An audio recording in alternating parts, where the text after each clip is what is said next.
Hey there, welcome to today's video where we'll be tackling a common problem that many users face when it comes to changing passwords from the command line without admin rights. The challenge here lies in wanting to change the password using a script without accessing the UI, all while retaining the security of the current setup. It's a tricky problem, but fear not, we've got a solution at hand. So, here's where the solution comes into play. By calling the netUserChangePassword function from neti32.dll, we can execute this password change seamlessly. The first step involves importing an external function using PowerShell. This function includes specific parameters such as domain name, username, old password, and new password, essential for the password change process.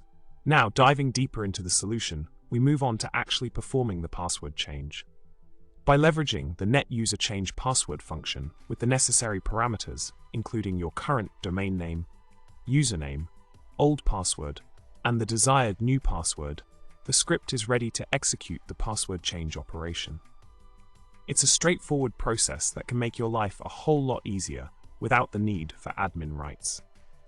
In summary, we've covered the process of changing a password from the command line without admin rights using the netUserChangePassword function from neti32.dll in PowerShell.